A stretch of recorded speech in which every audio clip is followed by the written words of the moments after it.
J'espère que vous allez bien chez vous, chers téléspectateurs. Bienvenue sur TV La Capitale, la chaîne des régions. Je suis Aura Laetitia, à présent pour vous, les titres.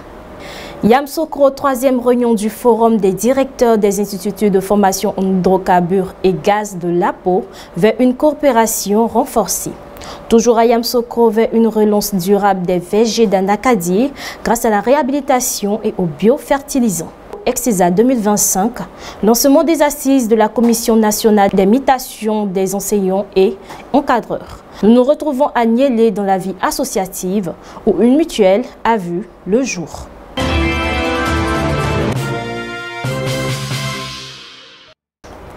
La troisième réunion du Forum des directeurs des instituts de formation en hydrocarbures et gaz de l'Organisation des producteurs de pétrole africain APO s'est ouverte ce lundi 12 mai 2025 à l'Institut Polytechnique Houphouët-Boigny de Yamoussoukro.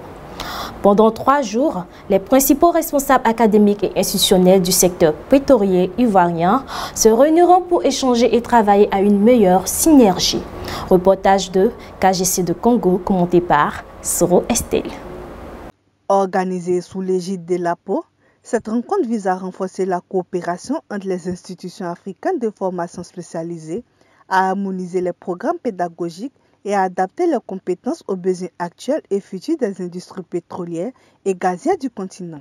Une vingtaine de pays membres y ont pris part aux côtés des partenaires techniques et des organisations internationales. Nous sommes très heureux que les instituts de formation dans le secteur du pétrole de l'APO, Organisation panafricaine des pays producteurs de pétrole, se retrouvent ici à Yamoussoukro, au sein de l'INPHB, dans ce temple de savoir, pour pouvoir discuter sur les problématiques qui les concernent.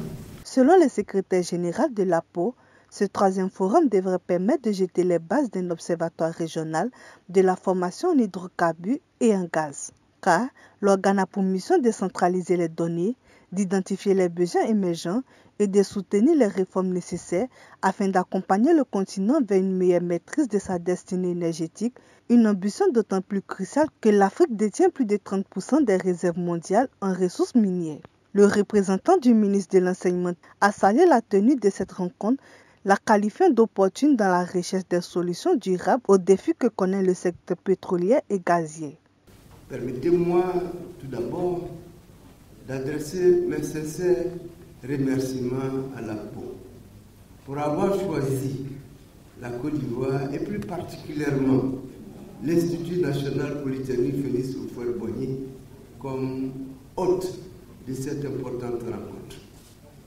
Ce choix traduit une reconnaissance du leadership de notre pays ainsi que cet établissement d'excellence dans le domaine de la formation scientifique et technique en Afrique.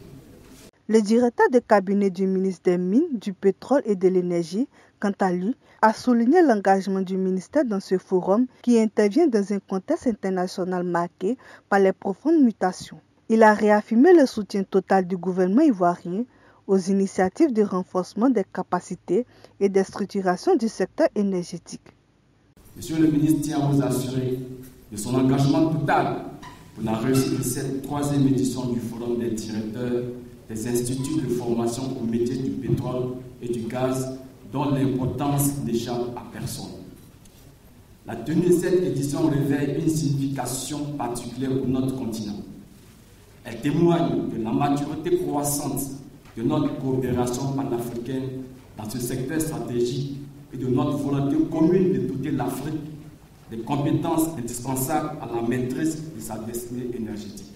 Alors que le secteur énergétique africain est appelé à jouer un rôle central dans les décennies à venir, cette rencontre constitue une étape stratégique dans la mise en place d'un écosystème éducatif performant, autonome et au service du développement durable du continent. Du 13 au 15 mai 2025, un atelier national se tient à Yamoussoukro pour relancer durablement la filière Anakad en Côte d'Ivoire. Organisé par l'OIA Anakad, il a réuni 128 acteurs du secteur pour réfléchir à 2 axes clés: la réhabilitation des vergers denses et l'utilisation des biofertilisants adaptés. Reportage de Nesnda. Le secteur ivoirien de la noix de cajou, pilier de l'économie agricole dans les régions septentrionales, s'apprête à franchir une nouvelle étape décisive dans sa quête de durabilité et de performance. Du 13 au 15 mai 2025, l'Organisation interprofessionnelle agricole de l'ANACAID organise à Yamoussoukro un atelier national de réflexion et de concertation axé sur 2 leviers stratégiques, la réhabilitation des vergers denses d'Anarcadier et l'adoption de biofertilisants adaptés aux réalités pédoclimatiques de la Côte d'Ivoire. Depuis 2015, la Côte d'Ivoire s'est imposée comme le premier producteur mondial de noix de cajou avec une récolte record de 1 250 000 tonnes en 2023, soit environ 40% de la production mondiale. La filière emploie directement plus de 400 000 producteurs et constitue une source majeure de revenus pour les zones rurales. Cependant, les défis ne manquent pas. Près de 80% des vergers sont aujourd'hui considérés comme trop denses, ce qui affecte gravement leur rendement et leur longévité. D'où l'intérêt de cet atelier qui réunit 128 participants, incluant des représentants de coopératives agricoles, des structures techniques spécialisées pour restaurer la productivité des vergers tout en promouvant des pratiques agricoles plus durables. Les travaux s'articulent autour de 3 axes majeurs: l'état des lieux et les défis liés à la diversification des plantations, les méthodes de réhabilitation éprouvées et reproductibles, l'introduction progressive de fertilisants biologiques respectueux de l'environnement. En tant qu'acteur, de mettre au centre la productivité pour que le producteur soit plus incité à ménager, à améliorer sa production. Je pense que c'est la meilleure façon pour nous de rendre durable notre filière. Donc la durabilité pour nous, il faut qu'il y ait des producteurs pour parler de durabilité.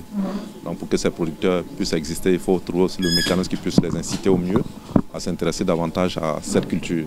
Mais ce que nous devons retenir, c'est que déjà on a des vergers qui existent.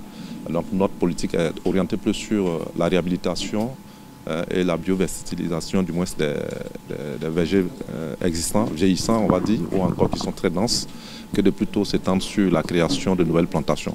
Pour nous, il faut plus chercher à optimiser les vergers existants en améliorant leur productivité. Le soutien des organisations professionnelles agricoles confère à cet atelier une légitimité renforcée dans un contexte où les producteurs expriment de plus en plus le besoin de repenser les itinéraires techniques et agronomiques. Pour maintenir notre position sur l'échiquier international, il est important aussi d'aller à la source, d'aller à la base. Et la base, c'est qui? Ce sont nos producteurs.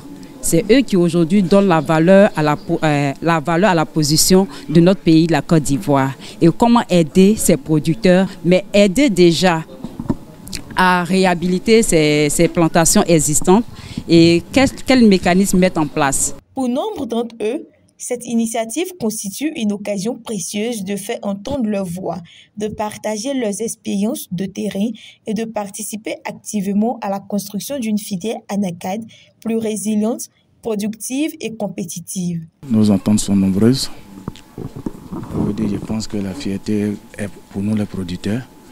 Aujourd'hui, comme les autres l'ont dit, 200 kg à 400 kg à l'hectare, ça n'arrange pas. Dans les autres pays, nous sommes à près de 3 tonnes à l'hectare. Aujourd'hui, je pense qu'avec la réhabilitation, ça va nous permettre, en tout cas, d'accroître nos productions.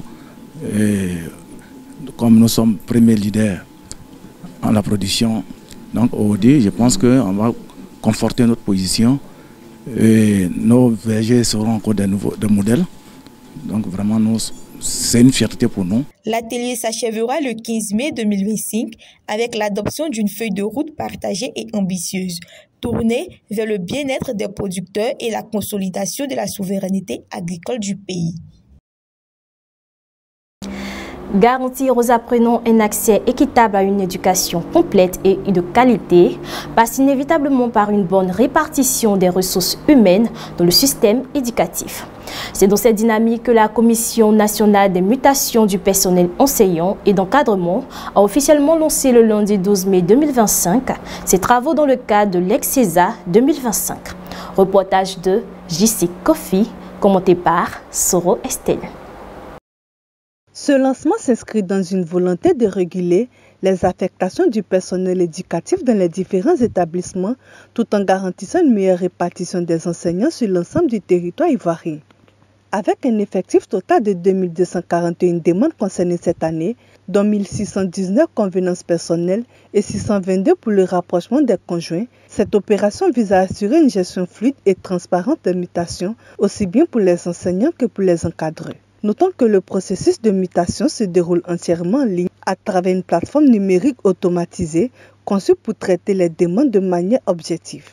Cette innovation permet non seulement de fluidifier le traitement de dossiers, mais aussi de renforcer la crédibilité et la traçabilité des décisions prises. Pouvoir se déplacer d'un poste X à un poste Y, il y a deux possibilités.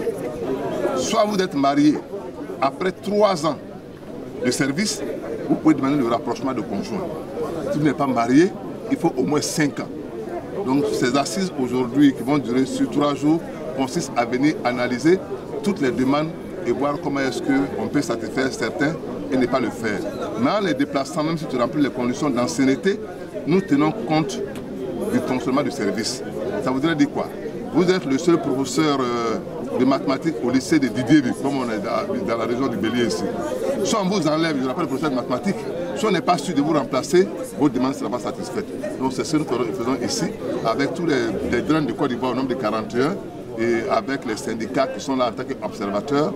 Donc voilà un peu les exercices de façon logique. Selon la représentante du ministre de l'Éducation nationale, ces assises marquent une étape clé dans la modernisation de la gestion des ressources humaines du secteur éducatif.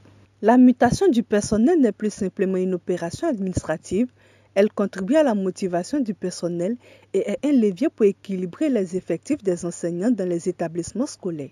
C'est une activité qui est extrêmement importante pour le ministère parce qu'elle contribue à la motivation du personnel, elle contribue également à la régulation des effectifs des enseignants dans les salles de classe. Et j'ai eu également à dire que c'est important parce que la commission permet de statuer sur toutes les demandes de mutation qui sont transmises au niveau du ministère. Et nous devons veiller au travers de ces mutations à assurer la permanence du service public, à s'assurer qu'il y a des enseignants dans les salles de classe et que les salles de classe ne sont pas abandonnées de mauvaises décisions de mutation. Les autorités éducatives invitent l'ensemble des acteurs concernés à s'approprier le processus et à faire preuve de transparence et de responsabilité tout au long de la campagne EXED 2025. Longtemps restés sans un outil local de développement, les fils et filles de la sous-préfecture de Niélié dans le département de Ouagadougou ont enfin décidé de créer une mutuelle afin de contribuer efficacement au développement de leur localité. C'est dans cette optique que la MUDES Niélié, mutuelle de développement économique et social, a vu le jour dans le but de participer activement au développement de la sous-préfecture en attirant des projets vers la localité. Reportage de notre correspondant dans le Nord, Ouattara Daouda. Partie d'une plateforme Génération 70-80 constituée essentiellement des fils et filles de la sous-préfecture de Niélié ont décidé de créer une mutuelle de développement économique et social afin de participer activement au développement de la localité. Le contexte dans lequel cette mutuelle s'installe, c'est qu'à Niélié, depuis plus de 40 ans, j'allais dire même 45 ans, il n'y avait plus de mutuelle. Et cette fois-ci, grâce aux aînés, grâce aux promotionnaires et à certains cadets, nous avons jugé bon de venir mettre en place un outil de développement du village et en synergie d'action commune, nous pensons que nous y arriverons. Les motivations de la création de cette mutuelle ne sont rien d'autre que de développer Niélié, poser des actes de développement à Niélié, c'est tout. Il est tout à fait évident que nous allons toucher certains actes. Nous allons toucher à l'éducation, nous allons toucher à la santé, nous allons toucher à la vie sociale même des populations. Mais qu'est-ce que nous pouvons apporter de plus à Niélié? Donc nous voulons Niélié plus 1, c'est-à-dire apporter quelque chose de positif à Niélié. En réalité, nous attendons vraiment avec impatience une telle structure de développement. Niélié a besoin de cohésion, Niélié a besoin d'une structure de cette valeur-là pour nous permettre quand même de poser des actes. D'étendre cette expérience à toutes les filles et tous les fils de la sous-préfecture de Niélié, à l'effet de mettre en place cette mutuelle qui vient de voir le jour aujourd'hui. Donc comme je l'ai dit, c'est vraiment pour contribuer au développement socio-économique de la sous-préfecture de Niélé, accompagner les autorités politiques, accompagner les autorités administratives pour que Niélé sorte de sa léthargie. Désormais, la sous-préfecture de Niélé dans le département de Wangolodougou, région de Tiologo, dispose d'un outil fort de développement. Cependant, elle appelle la volonté de tous pour les accompagner à atteindre l'objectif visé.